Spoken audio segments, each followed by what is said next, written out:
کہانی شروع ہوتی ہے ویسٹ ورجینیا کے دور دراز کے جنگلوں سے، جہاں ایک سنسان سڑک کے کنارے ریچی اور ہیلی نامی کپل کو لوگ کلائمبنگ کرتے ہوئے دیکھتے ہیں۔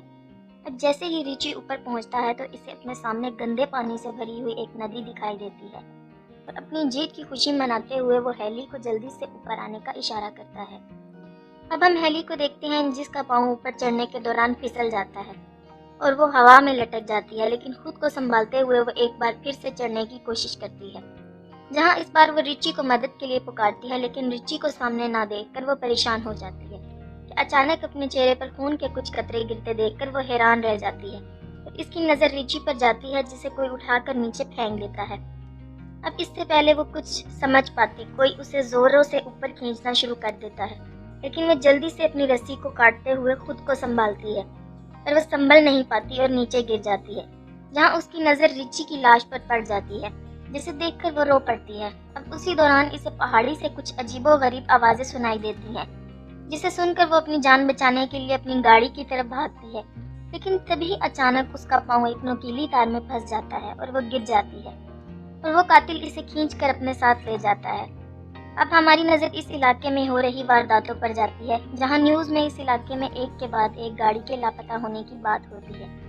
یہاں تک کہ لوگ اس علاقے میں کسی آسیب کو دیکھنے کا بھی دعویٰ کرتے ہیں۔ اب ہم پھر اس علاقے سے ایک گاڑی کو گزرتا دیکھتے ہیں، جہاں ہم کیرس کو دیکھتے ہیں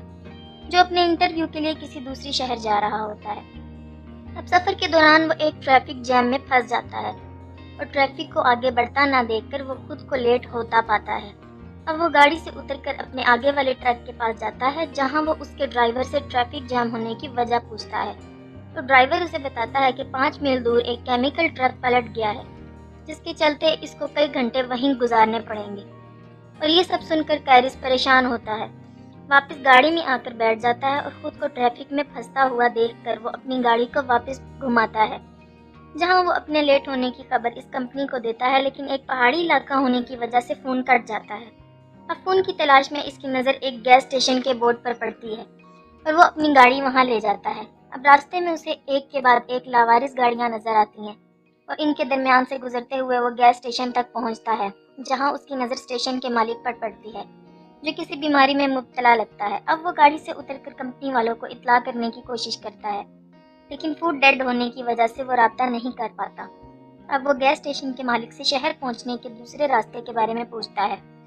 لیکن وہ اس کی باتوں کو اگنور کر دیتا ہے، لیکن تبھی اس کی نظر وہاں لگے ایک نقشے پر جاتی ہے، جہاں اسے شہر پہنچنے کے لیے کچھ کچا راستہ دکھائی دیتا ہے۔ اب وہ گیس اسٹیشن کے مالک سے اس راستے کے بارے میں پوچھتا ہے، جسے سن کر وہ اسے اس راستے کے جانے کی صلاح دے دیتا ہے۔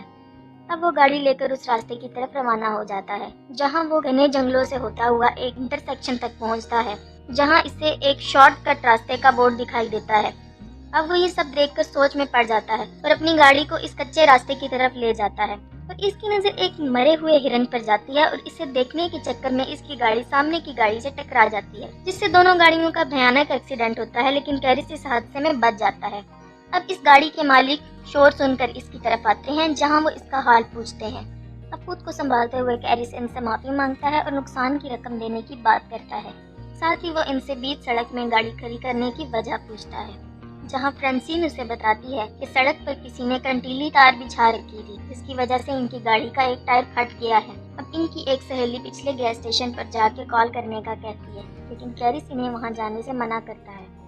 اور سب بھی اکیلے چلنے کا فیصلہ کرتے ہیں، لیکن ایوان اور فرانسین گاڑیوں کی دیکھ بھال کرنے کے لیے پیچھے ہی رک جاتے ہیں۔ اب راستے کے دوران ان کی نظر سڑک پر مرے ایک نیولے پر جاتی ہے، جسے دیکھنے سے لگتا ہے کہ کسی نے درمیان سے ہی اس کو پھاڑ کر پھینک دیا ہو۔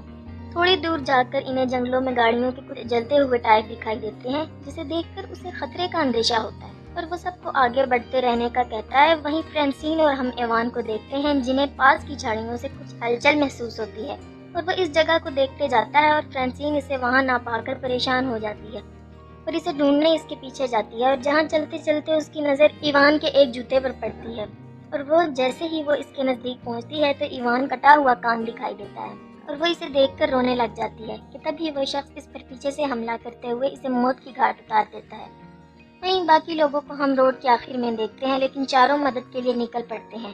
چلتے چلتے ان کی نظر ایک گھر پر جاتی ہے۔ اب وہ مدد مانگنے کے لیے گھر کی طرف جاتے ہیں۔